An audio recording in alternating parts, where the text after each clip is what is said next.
So let's talk about it. Girl, you broke the internet with your wedding. Did you know it was gonna blow up like that? I didn't. I had a. Did you hire a social media team? I did. I hired a whole team. Social media team, videographer. Need that. Photographer. I hired BTS photographers. Like, I had all the cameras on deck. I really wanted to make sure that this wedding was well documented for my kids, kids. Like, I wanted to be able to really encapsulate that moment. Yeah. But I did not anticipate the amount of visibility and love that we got from people. I did not expect that. I was very surprised. I'm very overwhelmed. Really? Very surprised. But I loved it. I saw some really sweet, nice messages and so many posts, and there were so many things, people posting about the wedding, and it made me feel good that the people who were there at the wedding, their content was going up. Yeah. So it's like they're starting to branch out and do their own things. I'm glad that I was able to do that for myself and for my family. No, I loved it because the Black love, just being able to see that, and it's encouraging to people because you don't see that, like I was saying, often anymore. Like, being able to celebrate that was amazing. Did you? What made you want to do it on live? I wasn't able to watch the whole thing. I saw some a little clip. Okay, I just feel like I shared so much of first of all, my supporters are the reason why I am where I am today. Yeah. So I feel like, in a way, a tiny piece of me felt obligated to share such a big moment, such a happy moment with them, because I feel like they were the reason why I was able to even be in that space to begin with. So it was a no-brainer. Obviously, there was some stuff that wasn't live streamed that was kept private, like vows, that type of stuff, and just getting ready and spending time with family, friends, little speeches that we gave to each other, notes that we read to each other. All that stuff was private, but the ceremony itself, I really wanted to share that. I wanted not only my husband to see me walking down the aisle, but everybody who rooted for me, everybody who supported me, invested in me, uplifted me. I wanted them to share that. They feel like family to me. So I feel like they needed a seat at the wedding. At the wedding? I love that. Where did you have your wedding? Houston. Oh, wow. I thought you was out the country, girl. It looked like y'all was... For real? Mm-hmm. Well, we went to St. Lucia the next week, but we had it in Houston. Okay. It was a vibe. It looked like so much fun. A September wedding. Oh, it was just peak. Everything was perfect. Yeah, it wasn't too high. How did you plan it? You just knew pink, that's it. That's what we're going to do. I always knew pink. Yeah. I always knew I was going to wear a pink wedding dress. People was acting like they didn't like I didn't give a damn. It looked good. I knew since a little girl that my wedding dress was going to be pink. I knew that. So it's you could have never deterred me from that. It was so beautiful. I wanted it to be very intentional. Like you said, Black love. I wanted to promote Black love, Black unity, Black community. I gave the floor to people to give speeches who weren't, in the program to give a speech. I literally opened it up to the floor, and I was like, if y'all want to come up and say anything, now is your opportunity. Yeah. Because we don't really get together like this unless it's for something like a funeral or something like that. We don't get together to really celebrate love and celebrate something happy. Yeah. So I let everybody speak, everybody talk. The drinks was flowing. Oh, we was so, Lord, we was falling over. I seen some videos of me. I was like, take that down. There's too much going on with that. When I tell you we was so turned. Y'all look like y'all had a good time though. I was on top of my head, literally. And I feel like your husband was like, okay, do pink. It's all right. He didn't give a damn. Really? I tried to accommodate him. That's what people don't understand. It's not like I just bossed him around. I was like, do you want to throw some red in there? Maybe we can do burgundy. He was just like, it was too much going. He was like, this might be tacky. It might pull tacky. And he genuinely did. He just wanted to be married. Yeah. So it was I kind of took over the whole planning process. And there were some surprises put in there for him that he didn't even know that we were going to have. So I love that. How long have y'all been together? 4 years, going on 5 years. How did y'all meet? We met at a studio. Oh, wow. I put up to the studio. He was in there just kind of chilling, vibing. Uh-huh. And you was like, you need that? No. No. I wasn't just going. No. You probably thought he was cute, though. I definitely did. That's why I pulled up there. I seen on somebody's story he was there. I said, oh, definitely finna put myself in the vicinity. Okay. I wasn't just going, though. Okay. You know what I'm saying? I was still chilling. But you knew who was going to be there. I knew he was going to be there. Hell yeah. I was like, I worked my move a little bit, but he wasn't really biting, and I wasn't really vibe. He was a little standoffish. So I was just like, ugh, I don't like him. He's rude. I was off it. So how you get him? He DM'd me. After the night? A week later. 2 weeks later, and was like, why haven't I bumped into you yet? And I said, I just saw you. Did you forget? I just seen you 2 weeks ago. And then the rest is history. How did you know he was the one? I don't like being mushy for real. I be trying to just tighten up for real.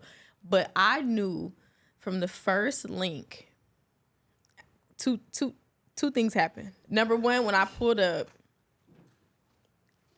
at his condo in Houston, I had like 3 shows that day. Mm-hmm. So I was on my 12th shot of the night. So when I pulled up, I was a little lit. But he was, and I always say this, but I try to preface the story by saying, like, this isn't really an indicator because he kind of just did what I would expect any man to do. Right. But he really took good care of me. Like, he put my shoes up, my glasses up. He didn't, I appreciate the fact that he didn't try to take advantage of me. Obviously, when I woke up the next morning, I was just like, wow, he really was just trying to take care of me. Like, men be having ulterior motives sometimes. So I really appreciated the fact that he just let me crash at his spot, essentially. And, took care of me and, like, made sure that I was good, made sure that I was comfortable. That was the first indicator. And then there was the second time. I don't know if I've ever told this story out loud because it's so crazy. It's crazy. So one day he had fell asleep on me and I was in the middle of the night. Mm-hmm. And I woke up and I was like, I'm gonna go. And I let him sleep and I left and, like, just went back to my townhouse, which was like 10 minutes up the street. I went back to my house because I wanted to go back to my house. I got in my bed and fell asleep. When I woke up the next morning, he was beating on my door. Like, literally beating on my door. He had to call me 20 million thousand times. I think he was genuinely concerned, like, just trying to make sure that I was okay because I had woke up and he woke up and I was gone. So when I opened the door, he had his cousin there. His cousin was picking my lock. And I opened the door. I was like, hello, good morning. Mine was like 7, 8 in the morning. Oh, my God. I'm like, hello, good morning. And he was like, man, I would worry about you. I would do. And to myself, I kind of smiled because I'm just like, I had never had anybody show that, like, level of concern. Yeah. Like, he was genuine, like, am I okay? Yeah. Like, he hadn't called his mom. They were trying to, like, because I guess my location said I was in a field. I don't know. It was weird. Oh, my God. You know how Apple be. It was just weird. Something going on with the maps. I don't know what was happening. But he was truly, like, frightened that something had happened to me. And he was trying to see if I was at home. He didn't know if somebody had killed me. It was crazy. I think he was also, like, a little bit of that paranoia, how he grew up and different things that he experienced. Like, he was truly concerned. And in the moment, I thought it was crazy. I ain't gonna lie, I thought it was crazy. But the older I get, the more I'm just like, I think he was truly concerned for me. Like, he was truly worried about where I was. And that was, like, an indicator. Because I had never had anybody show that level of care or concern. And most things like, I'm off her. I love blocked. that.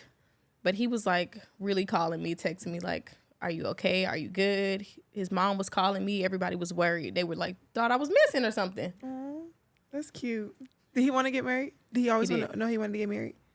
I don't know what he always wanted or what he always knew. But when he met you? But when I met him, he was ready to get married. Oh, for sure. That's his shit. For sure. Maybe not when I first met him, but, like, as we progressed in our relationship, he was very sure about marrying me. Wow. I love that. This episode is brought to you by PricePicks. You and I make decisions every day, but on PricePicks, being right can get you paid. Don't miss any of the excitement this basketball season on PricePicks, where it's good to be right. I am so excited. Basketball season is back, baby. Man, I love football, but there are way fewer games. Basketball, more games throughout the week means PricePick opportunities to get you right and win. PricePicks is the best way to win cash this basketball season. Which players are going off? Which ones are overhyped? Make your picks in less than 60 seconds and turn your takes into cash all season long on PricePicks. Follow other PricePicks players directly on the app and copy their lineups in one click. Whether it's a friend, a celebrity partner, or just someone whose picks you like, hit the follow button and check out every lineup they create in the new feed tab on PricePicks. Download the PrizePicks app today and use code ANGEL to get $50 in lineups after you play your first $5 lineup. That's code ANGEL to get $50 in lineups after you play your first $5 lineup. PrizePicks, it's good to be right. All right, y'all, listen up. NBA 2K26 is out now, and this year is loaded with upgrades. Gameplay has an all-new motion engine, smoother catch and shoot, brand new My Career storyline, and more ways to rep your style on and off the court in the all-new city. They've stepped it up for the WNBA too, with new updates to My Team, which now includes current and legendary players from the W. So best believe I'll be in there repping the DMV. NBA 2K26 is available now. Ball over everything.